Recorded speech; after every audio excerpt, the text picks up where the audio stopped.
জি, এরকম একজন নেতৃত্বই চাচ্ছিলাম। যিনি যখন যেটা মন চাবে সেটি করতে পারবে। যিনি সাধারণ মানুষের মতো করে যখন মন চাবে যে আমি রাস্তায় হেঁটে যাব, তিনি সেটাই করবেন।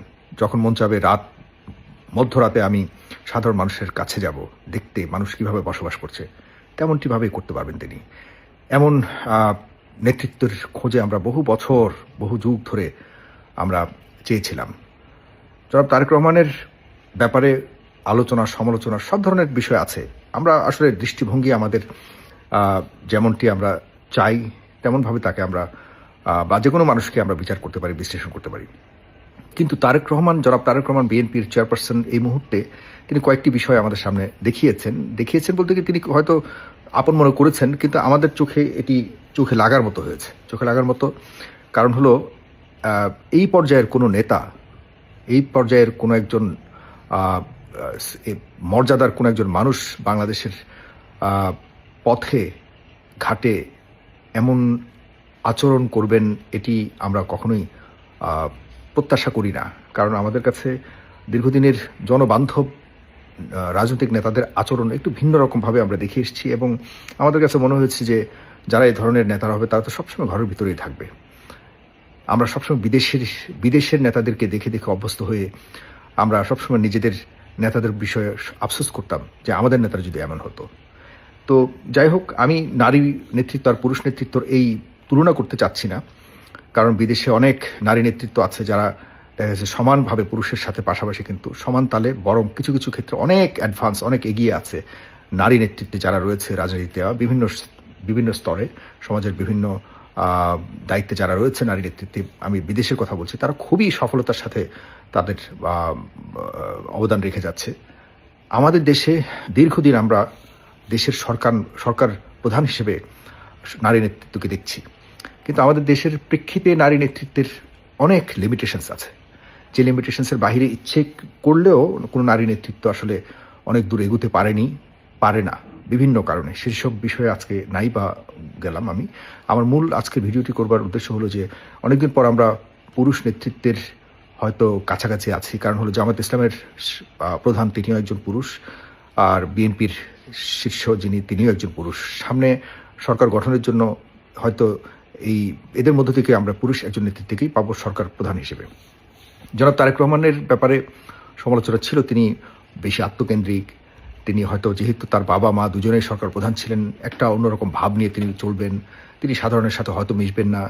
যেটি আমরা দেখে অভ্যস্ত হয়ে গেছি। সেই জায়গা থেকে তারেক রহমান এই যে তিনি নিজে পায়ে হেঁটে বাসা থেকে অফিসে গেলেন, এটি কোনোভাবেই আমি বলব না যে তিনি পরিকল্পিতভাবে করেছেন। কোনোভাবেই না।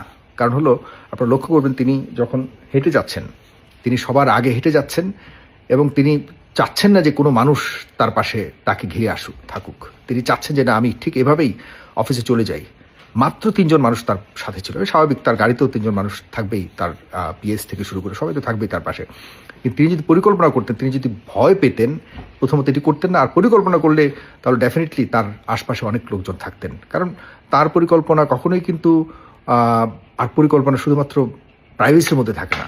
এটি কোনো না কোনোভাবে জেনে যায়। আর জেনে গেলেই কিন্তু সেখানে অনেক মানুষ উপস্থিত থাকবার কথা ছিল। সুতরাং তিনি আসলে যে নিজের মতো করে চলবার একটা স্বাধীনতা তিনি এনজয় করছেন অথবা তিনি বাস্তবায়ন করবার চেষ্টা করছেন, একা, একা হেঁটে বাসা থেকে অফিসে যাওয়ার মাধ্যমে আমরা প্রমাণ পেয়েছি যে তিনি আসলেই ইচ্ছা করে নিজের ইচ্ছাতেই অনেক কিছু করবার চেষ্টা করছেন এবং তিনি করবেনও। কারণ তিনি দীর্ঘদিন দেশের বাইরে ছিলেন। এতে করে ডেফিনিটলি এই বিষয়গুলি অন্ততপক্ষে তার ভিতরে তিনি আত্মস্থ করেছেন এবং এর প্রতিফলন হিসেবে আমরা এগুলো দেখতে পাচ্ছি। আপনারা দেখতে পেয়েছেন আজকে একটি সাংবাদিকদের নিয়ে তিনি একটি অনুষ্ঠান করেছেন সবার সাথে।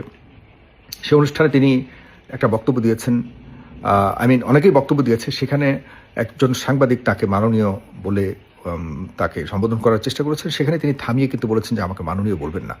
তো এই যে ফ্ল্যাটারিং করার যে একটা আমাদের দীর্ঘদিনের অভ্যেস এবং ফ্ল্যাটার্ড হওয়ার যে নেতাদের একটা দীর্ঘদিনের অভ্যেস, এটির ক্ষেত্রেও তিনি একটা রশি টান দেবার চেষ্টা করছেন, নিয়ন্ত্রণ করবার চেষ্টা করছেন যে আর ফ্ল্যাটারিংয়ের পলিটিক্স তিনি করতে চান না। খুবই ভালো সাইন।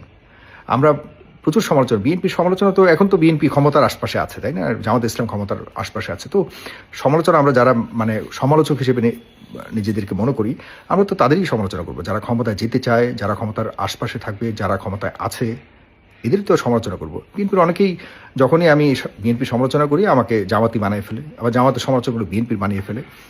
আই ডোন্ট মাইন্ড, এটা বলতেই পারে, কারণ এটা ঠিক, বিএনপি যদি ক্ষমতায় যায় তো সবচেয়ে বড় সমালোচক আমি হব, নাম্বার 1 সমালোচক আমি হব। কারণ হলো বিএনপি ক্ষমতায় থেকে কোনো ধরনের ভুল করবে আর আমরা বসে বসে দেখব, এই জন্য তো বিএনপিকে ক্ষমতায় নেওয়ার জন্য আমরা এই করিনি।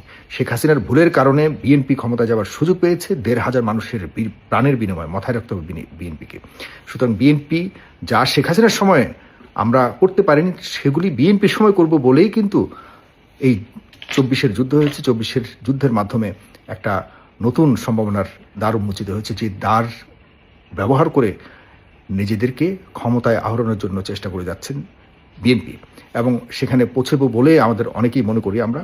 তবে আমরা আগের সেই তথাকথিত নেতৃত্ব আর তথাকথিত নেতৃত্বের আচরণ আমরা আর দেখতে চাই না। কারণ আপনাদের মনে আছে, ফ্যাসিস্ট সরকারের প্রধান শেখ হাসিনা কিন্তু কখনোই তেলবিহীন কোনো কথাবার্তা তিনি অ্যালাউই করতেন না। যেই সাংবাদিক প্রশ্ন করতো, সেই সাংবাদিককে সে সাথে সাথে অ্যাটাক করতেন, আক্রমণ করে বলতেন যে আপনাকে কে বলেছে, আপনি কি বেশি বোঝেন, এই জাতীয় মানে খুবই সস্তা টাইপের মন্তব্য তিনি করতেন, যেগুলি তার বিষয়ে আমরা অনেক অনেক সমালোচনা করেছি এইসব বিষয়ে। সুতরাং জনাব তারেক রহমানের এখন পর্যন্ত যে ভালো বিষয়গুলো হচ্ছে সেগুলো কিন্তু আমরা প্রশংসা করছি।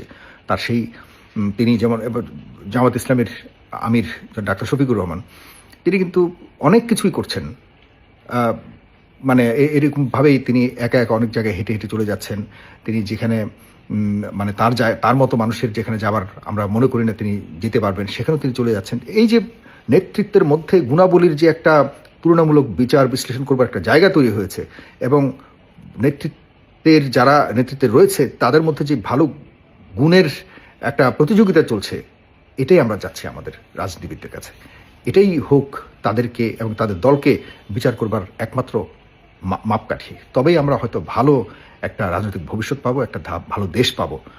আমরা সমালোচনা অবশ্যই করব, কিন্তু প্রতিহিংসা নয়। সেই সমালোচনা যেন হয় আমাদের দেশের জন্য, যার জন্য সমালোচনা করব সেটি যেন হয় তার মঙ্গলের জন্য, আর তার দলের অনুসারীরা যেন বোঝে যে আমরা যখন সমালোচনা করি তখন তাকে তার ভুলগুলি শুধরানোর জন্য করি। এতটুকু বোঝার জন্য যারা